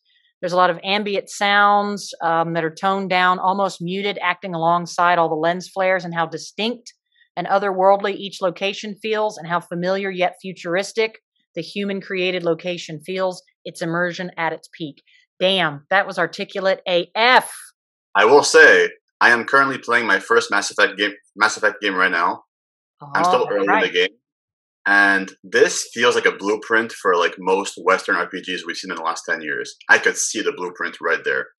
And the way Shepard, our character Shepard, makes all these decisions, I'm like, I really feel like they're giving you a lot of choices for how you present yourself and what kind of character you are. So to speak of immersion, Mass Effect so far is nailing the immersion. Awesome. Good to hear. Our Lord and Savior Coco. Our Lord and Savior Coco says, I think Hellblade is one of the most immersive games I've played. While it lacks good gameplay, it's fine, in my opinion. Playing with headphones and in a dark room really brings out the immersive feeling, and hearing all the whispers in Senwa's head is crazy. Yeah. That goes back to the headphone thing and the sounds, Yeah, it really does make a difference. And here's an interesting thing with immersion too. And some people don't like these games, these particular type of horror games because of it. But in other ways, it actually gives the immersion and gives people the more scared factor. And that's Outlast. Some people don't like that you get no weapons and you have to run and hide. And like, for some people, they're like, well, I want to fight back. But that level of fear and having to run knowing you can't defend yourself, really, that's another level of immersion for people where it truly scares the shit out of them. A Plague's Tale. A Plague's Tale. 100%. Great game. Made me so mad. Because I wanted real life me would have yeeted Hugo in a fucking river and grabbed a weapon. But the game was so phenomenal narrative because it forced me to be in that uncomfortable situation that I don't want to be in. I don't want to have to be that patient and that helpless. But yeah, totally. I never would have thought of that as immersion until you said that. Our boy Wes Bates over from the Great Game Debate. Here's his top 3: Red Dead Redemption 2, Witcher 3, and BioShock. Rich world building and lore, extremely deep atmospheric conditions. I can totally see that. Flow Breeze, Horizon, and Fallout 3. I do have to give it to the Fallout series. They are super immersive. What was awesome about Fallout 4, and I can't do this on my PS5, have you ever played with the Pip-Boy app? Yes. How fucking immersive is that to sit there and have an app on your phone that replicates the Pip-Boy, and you don't even have to put like mid-battle. I could be like fucking stim. That was incredible. That was absolutely incredible. I tried at midnight to get the the Pip-Boy that you could do. I couldn't get it, but I would be that like nerd wearing it to Walmart. Like, I'm just gonna fucking stim pack. Aloy Stan says Silent Hill. It's a shame that the franchise is still pretty much dead, because as much as I love Resident Evil, no horror franchise comes close to how Silent Hill sets that eerie and unsettling environment and that build up to when something comes out of the fog. A lot of BioShock. Booker DeWitt says BioShock Infinite, at least what you're putting there, me. So at least Infinite. Liking the narrative, the subtext, the deep characters, the film noir tones, the thick atmosphere, special powers, the soundtrack. You know why it was great?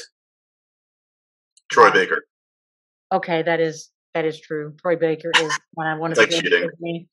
Well, and there's and the other thing about that one in comparison like the first two is that they did really well the whole like dynamic person on a journey with you. And I always think if a game can nail that just is another level of immersion, because you care about that person. You get to like, I depend on them.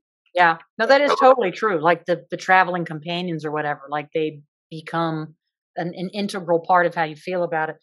Lizzle the Gamer, I got utterly lost in Fire Emblem 3 Houses because you can charm anyone. So she really enjoyed like persuading anyone to be with you and but it's the decision making, the consequences, for sure. Ian Kendall says the original Aliens TC for Doom, absolutely terrifying when you know nothing about it. Later versions felt more watered down. I didn't play that, so I don't. We got another Red Dead Redemption 2 from Not Your Typical Gamer. Oh, that's you. Is it you? No. I nearly cried when I Justin. Okay, Not Your Typical Gamer in Red Dead Redemption 2. It's because you shared it, so it tagged you. Oh, okay. So I thought, it was like, wait a minute. I nearly cried when I accidentally pushed a random old man into a campfire and he burned to death. What are the odds? Yeah. And not your typical gamer, so that username checks out. Chad. I will say I think the greatest immersion ever in a video game is Wolfenstein, because you get to kill Nazis. Okay, there you go. That wins. And I'm Jewish, so I feel like it's like okay, that's even better. Yes. Yeah. So go ahead. No, we'll go back to Chad. Okay, so I wanted to bring up a game that doesn't get talked about a lot, and it is a very polarizing game, but it is also a game that has some really unique decision-making elements in it that I think make it immersive. I'll pull it down here. Let's go. And it is Vampire. Yes, I love that game. Yes. So not only does this game have atmosphere out the wazoo, basically, for those that never played it, you end up becoming a doctor. You're a doctor who ends up becoming a vampire. And basically, throughout the game, you will meet characters in various parts of the map that you can kind of see like their characteristics and stuff. And the thing is, and this kind of throws people off, is that you can level up and get experience points by fighting things, but that's not where you get the majority of your experience. You have to actually make a conscious choice to kill certain characters. And by doing so, if say you kill a really bad person, you can woo them a bit by learning more about them, which will give you more experience when you finally kill them. And then you'll do that and you'll be like, yeah. But if you kill too many people in an area, it can completely just devastate the area. And then monsters will be appearing in that area. There will be no more NPCs.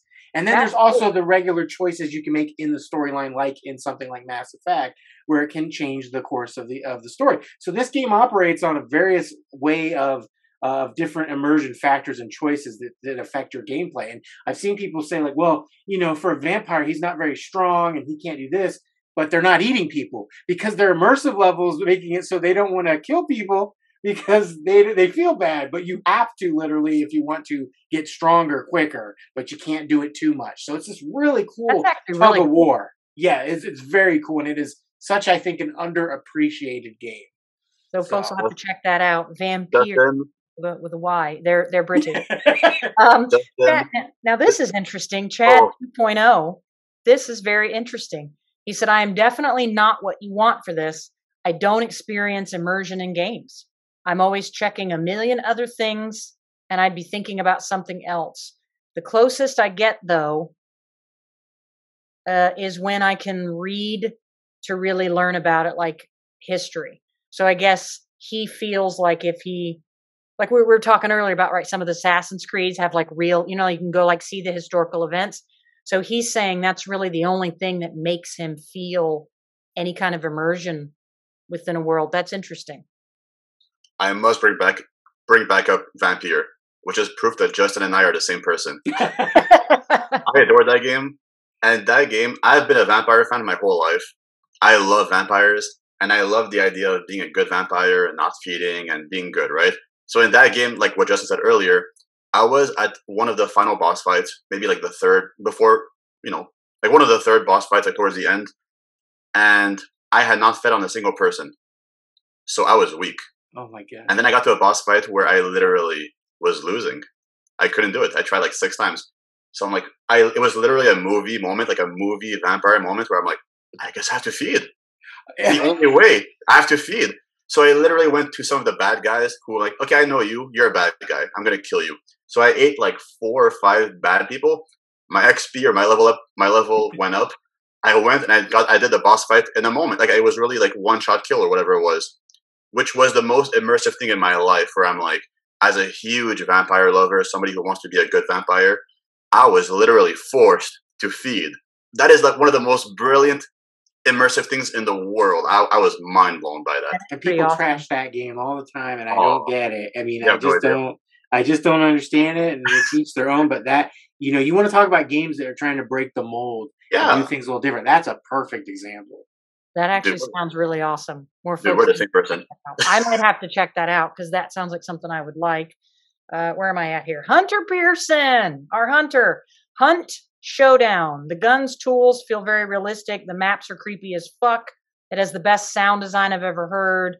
It's PvEVP. So is it player versus environment? Yeah, it's player, environment, and player. So Okay, so have it's you guys either. played that? Have you guys played that game at all? No, but I'm just asking, is it either or? It's both at the same time. Okay, Yeah. that makes sense then. I want to play it, but it has a giant spider, so I'm kind of scared. I don't like fucking spiders. So- They say you can perma-die, so the stakes are real. Yeah, so that's what it's kind of a frustrating game because I mean for me, because what it is you start on a map, you have to find these clues to get to this boss or whatever, and when you beat it, you got to take the essence or whatever it was, and you got to get out of the map. So not only do you have to worry about the other players trying to steal it from you, you have to worry about the enemies like zombies and other things in there. And I wanted to love that game so much because it's like got Western flair to it, and it's horror and stuff. But man, it is very what's the word I'm thinking? Slow? Well, no, it's not slow. It's very like the stakes are high, very tense all the time, and you will lose and have to start all over. And and that's just how the game is built around. So for me, I was like, after like a couple times, I think I played it for like a couple hours. I was like, yeah, I want to love it, but I can't. So I just moved on. But if you can get into it, it's great. 4K, Daddy 4K. Oh, this is a great pick. He picked a couple, but this is the one I want to talk about. Alien Isolation. I didn't play it. Okay. I mean, I have raved so many times about how intelligent the AI is. That's some of the best enemy AI in any video game I've ever played, but I do feel like it's an immersive journey. Like, I don't want to say the wrong thing now if you haven't played it, but I won't play it. Okay. Well, this would be a spoiler for anybody who hasn't played it. We quit the game in frustration because we couldn't beat the alien at the end. You're not supposed to be able to, and we didn't know that. Oh. And she kept learning from what we were trying, and we were like, this is just getting worse and worse and worse. But the way the AI learns what you do and interacts with you is extremely immersive, in my opinion. And I just thought, as scary as it was, and as much as it frustrated me because I don't like really tense games like that, phenomenal immersion because of that dynamic. And it's a good example because when people ask me about that game, I rave about it, but then I also say in the same breath, I say, well, so did you really enjoy it? I don't think I really did. I mean, I did, obviously, but I wouldn't call the game enjoyable. It's just very intense, and it feels like a struggle, but that's what their aim was, to make you feel like, because you can't even, like, there's no autosaves in that game, Jeremy, so you have to go to a device, hit the button, she puts this thing in, she turns it, you have to wait, and basically during that time, if you've like triggered the alien by making a bunch of noise, it'll come for you and it'll kill you. You'll be like, yeah, I'm saving, and you're like, oh crap. Kind of sucked. Yeah, it did kind of suck. So you really had to be careful in that game, and yeah, that is a really good one. Anthony picked Persona 5. I do have to say, because I recently played Persona 5 Royal, that is a pretty immersive game. Like, you do crossword puzzles and read news, like, you know what I mean, Jeremy? Like, you have to build stats, and you have to do so much shit in the map around you to do it. It's fucking insane. I'll tell you, I hated high school. This was fun high school. It kind of was. This was also weird high school because I played blind my first play, which was probably not the smartest idea with as many mechanics as it had, but I missed the fact that your teacher could be your maid, and that as a teenage boy you could funky monkey her. So I missed that. But all the mechanics it had and the level of immersion it gave you is fucking solid. I still need to play that one. It's long and it's a lot of mechanics, but it had me hooked. It's honestly a playable anime. Basically it is. Yeah. Drunken Sirens Call said Subnautica, specifically with the soundtrack. I don't think I could play that because I'm honestly, I don't do underwater shit. Like, I don't go into bodies of water. I don't think that I could do it. Forget about it. That's a cool one. He picks Grand Theft Auto 5. What's up, my man? I like that one too. Andre, Wait. Hold on. Pause real quick. You yeah, said you don't do underwater stuff, right? So how did you handle the stuff in Forbidden West? I didn't fucking like it. I had so much anxiety. So much anxiety. Okay. I was so upset about that cauldron. I hid under that thing with that big fucking Loch Ness monster thing and was freaking the fuck out. And I was like, oh my God, did it see me? Where's it at? I can't see it. Fuck. And I'm like, I can't like, boop, just a little bit in the water, like nothing. Like, I was so fucking. I just had to ask. I didn't like it, but at the same time, it was absolutely beautiful. The water physics were good. Like, it really was an authentic experience, but I just don't fuck.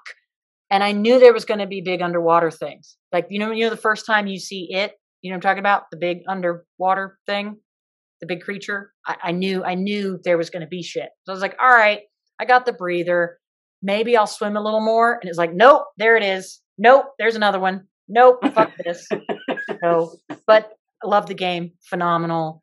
But God damn it, Gorilla. New Plus game. I'm skipping some of that shit. Go fuck yourself.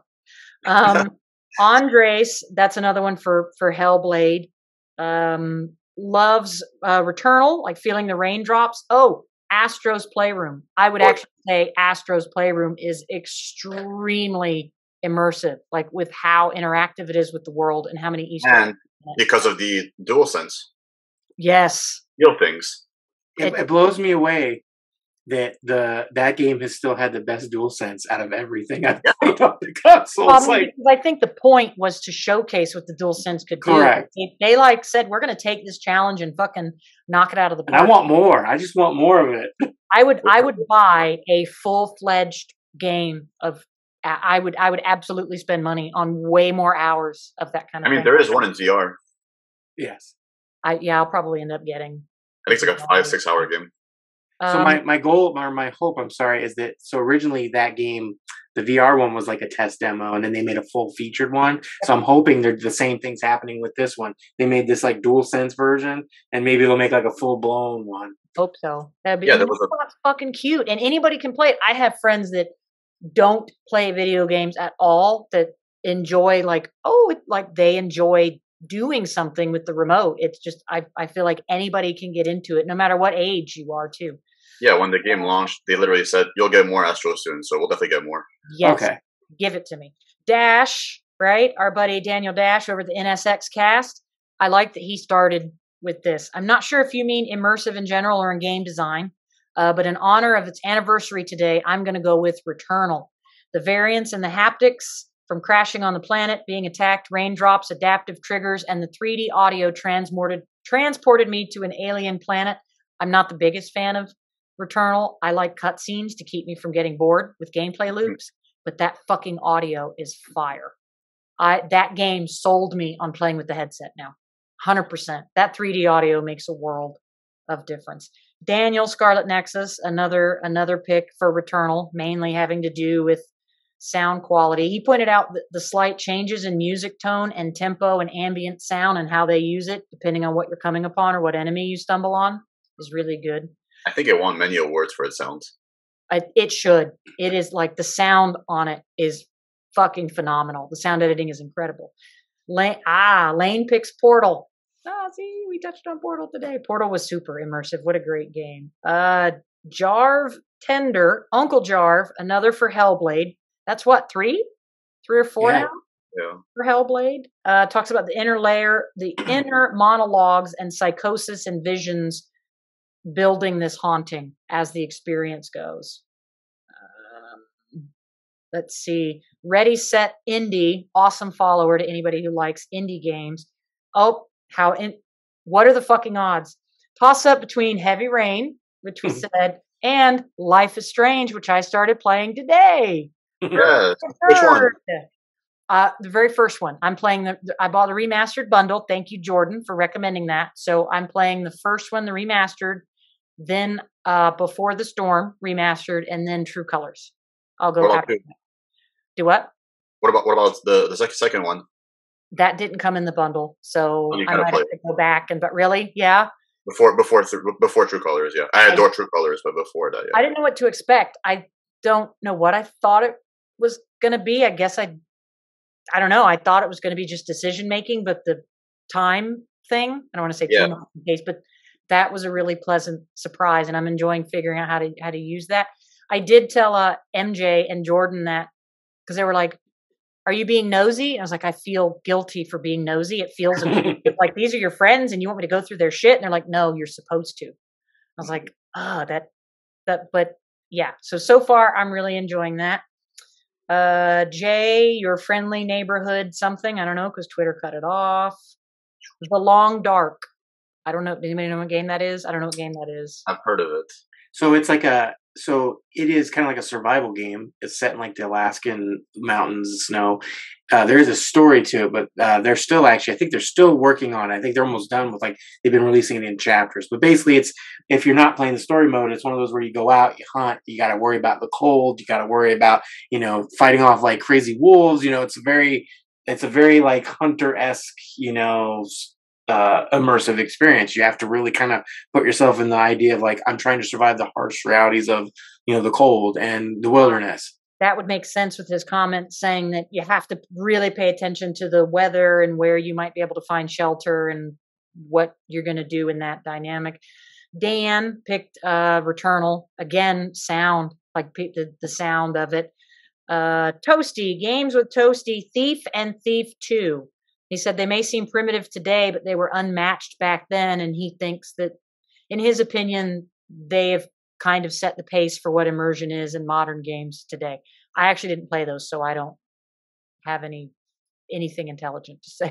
So, well, and the thing about immersion too is sometimes I don't even think the game itself could have a lot of things that are immersion factors, but sometimes it's just one thing that might sell the immersion. So like in Days Gone, for example, some people hated it, but how you had to have the gas in your motorcycle, and if you ran out, you're like, shit. I remember one time I ran out and I was like, crap. And I started huffing it, trying to find somewhere I could get gas. And it was just max. Yeah. Have gas. Yeah. And it's one of those things that they don't, a lot of times it's not put in a game because it's like, it's too realistic and it becomes an annoyance. But, if you can get that perfect balance of just right gaminess to it, it works. And I thought it worked in both those games, actually. It kind of kept me like monitoring and being like, I don't want to lose out. And then also, I think immersion can also be part of the factor of like a specific part of a game. And to be more specific on that is, I played the Blair Witch game, and I like the Blair Witch like mythos and all that stuff. And, I enjoyed the game, but the last hour of it, you actually go to the Blair Witch house, and that just I was totally into it. My friend and me were playing it. We were scared out of our mind. It was that last hour that really sealed the deal for that game for us. And that was enough to make it that immersion. Can I just say how awesome and ironic it is that in an episode about immersion, we have the immersion of you live looking at your giant, library of games, being able to pull examples out for us, real-time examples showing us, see? This is immersion, folks. Yes. This is immersion, and we didn't even plan this. Now this is an interesting. Xavier said, I really can't tell because it happened frequently with a lot of games, but for me, it's about a story narrative. A story narrative could completely immerse me, or it can't. That's like what you were saying earlier, Justin, is I can't always predict it, but that one thing within a story or one thing might grasp me, and I can't always tell you what that thing is or when it's going to happen. Jameson Girl picked The Last Guardian. I never played that. I didn't like it. No. It's one of those doggy thingy, the big Pretty cool. It's one of those things where the immersion, the element of immersion they were going for might have been a little too far, too realistic, because you really have to struggle with the creature like a real animal. And I can see people loving it for that and hating it. As you get along and further, it listens better and does like a real animal. But the first couple hours, you're just like, would you just over here, get over here. That makes sense to her going into detail, talking about how you deepen that connection with Trico, is it? Yeah, you deepen the connection with it, so it's like training it is something some people enjoy and other people wouldn't enjoy. Zorak, Fallout 4, that's what's up. Fallout 4 is very James Alex, Thief 2, another pick for Thief 2. Groffet, The original Days, DAYZ. I don't But know. Oh, Daisy. Daisy. Okay, he's saying I that hate one. that game, but I can see why people love it. Scrambling to survive or escape bandits, not my thing, but if you're into that, that sounds good. And RPG Tourist, another for Red Dead Redemption 2. Oh, Octavian Spencer, this is an interesting one. Tetris, since it literally created the Tetris effect. Yeah, That's interesting. interesting. Tetris Effect is one of the greatest games of all time. Well, but the whole idea of Tetris Effect is that you get so engrossed in something, it becomes like a regular part of your thinking process.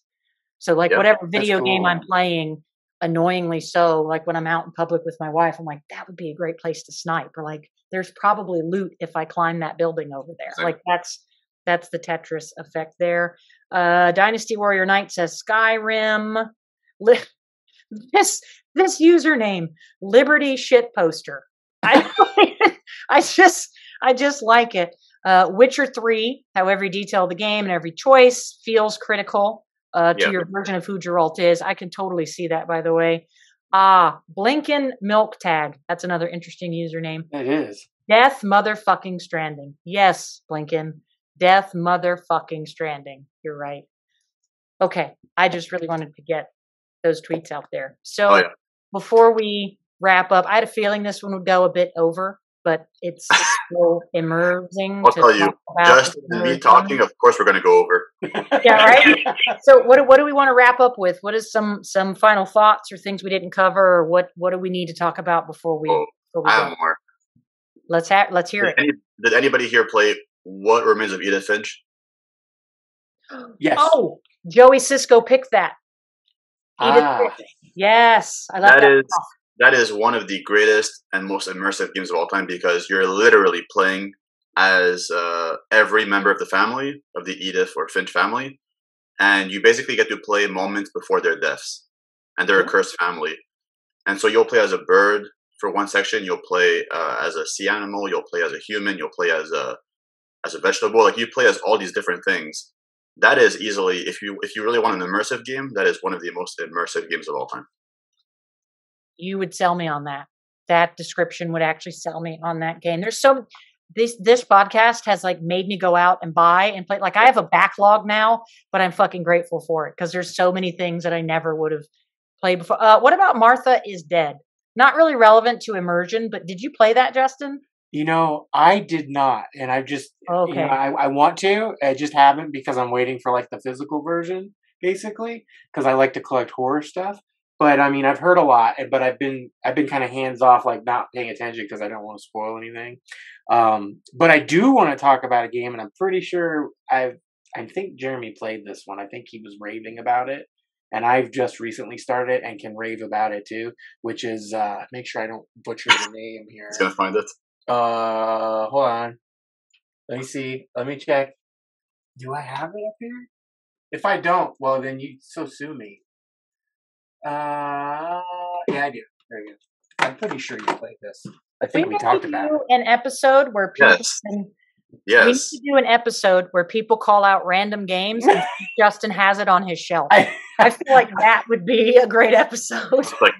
I don't have that many, but I do have a decent amount. But Road 96 is super immersive because every little thing you play, the choices you make, it's basically like, I guess I could say this. It reminds me of like, because you're playing Life is Strange right now. In a way, it reminds me of like a first person Life is Strange, but yet you're playing as various other characters through different chapters. But it's the characters you meet with the different the characters you meet with the different people you play as.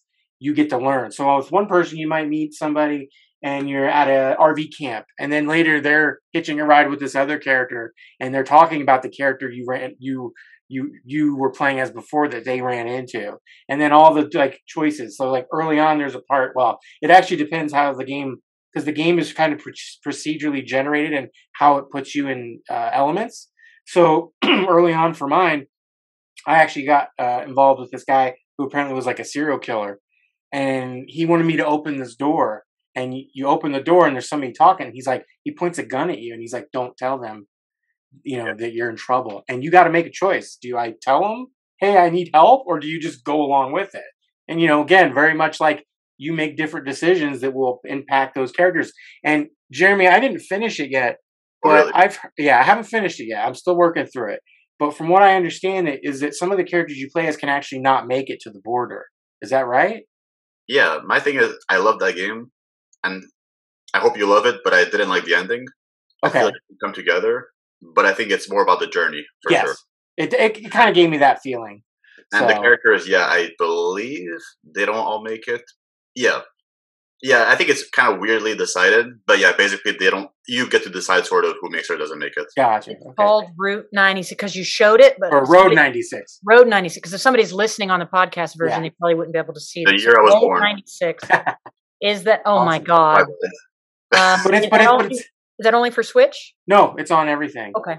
And it's one of those games that like really lays into like, the immersiveness is like the soundtrack, the beautiful like, instrumental music that Oh kicks yeah. in emotional scenes and all that. And there was a part where, it's weird because it's not like a game where you have to manage a bunch of things, but there are things like your energy level. So like at the end of one section, you might have to decide, do I want to sleep somewhere in a bed or do I want to just hoof it? And that'll change your energy levels. And then towards the end of my first character I was playing as, I was climbing up a mountain. And every time I was climbing up that mountain, you do like a jump, you'd lose energy. And I'm like, I think if I lost all my energy, I would have died up on the mountain. And then it would have just switched to the next character that you play as, which they're all just kind of like faceless characters, but it's the characters you interact with in the world that you learn about throughout the journey. So it's really interesting. Definitely worth checking out. I will say avoid the Switch version because the Switch version is very laggy. Yeah, it is laggy. Although I think they might have done an update on it because it doesn't seem as bad as I remember hearing people talking. I know the PS5 and Xbox versions, they're like 1080p or they run at 60 frames. Oh, I bet. They fixed it a little bit for sure, yeah, over there. There's one game I can think of that nobody mentioned. I might be the only person who thinks this is remotely immersive.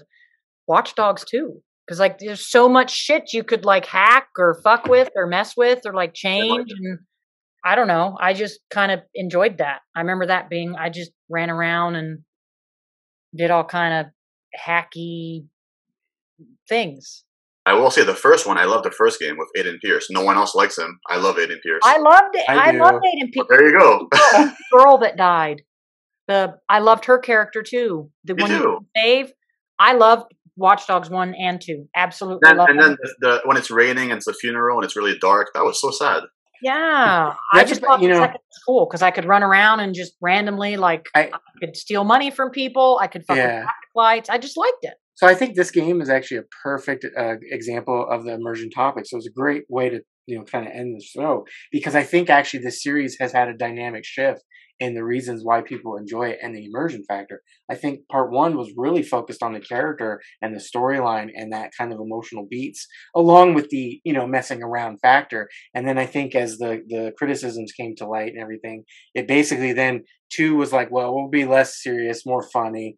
And then the third one that came out kind of went like, the story's just kind of there, F around. So you kind of see the change. And I feel like people that love the first one more or the best probably like the story and the character elements that really drove the experience. And like, I don't really like the last one. I've tried it 3 times and I just got bored with it. So it's a really interesting example, I think, of immersion and how even within a game's own franchise, the pendulum can swing to a different reason why somebody finds that immersive and others don't. Totally. Oh, yeah. That is actually the perfect ending right there. You were 100%. I do have one more I have to bring up. You have to bring up. Because it's literally a simulation. Have you guys played Lake? I played a little bit. I haven't finished it. So I played it like 2 weeks ago, all on a Sunday. It took me like 7 hours.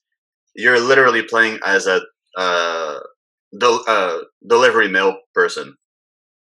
So you're literally delivering the mail. So you're post. That's Stranded.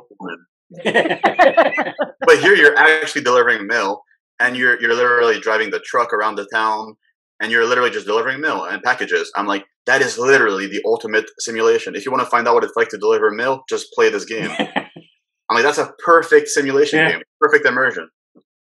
I had to bring it up. No, that's good thing because I think if people are interested in playing more games that they can experience immersion in, this is a great episode. I mean, I could bring up like 50 more, but I know we're not done. Maybe we'll have to do a part 2. So to close, Justin, where can folks find you to follow you online? They can just follow me on Twitter at Justins_gaming. I mean, really, I do some YouTube stuff, but I don't even know the handle and all that. Just follow me on Twitter. You can find everything from there. You have a lot of stuff on YouTube. Yeah, I do. So much stuff on YouTube. So definitely check Justin out. Super good, wholesome dude. Give him a follow if you don't already. Cowboy. Hey, Mister, where can we follow you? You can follow me on Twitter at Pokezard or at The Canadian Cowboy. And also, I just recently started a YouTube channel all about Westerns. It's called The Canadian Cowboy. So subscribe. Yeah. I'm just getting started, but I have a lot of ideas. Fantastic. We'll make sure that you guys get you'll get all the handles and all the links below so you guys can check out their YouTube channels as well. Thank you both for being here. What an awesome episode. Thanks everybody for watching and listening. And we'll see you guys all real soon. Bye, everybody.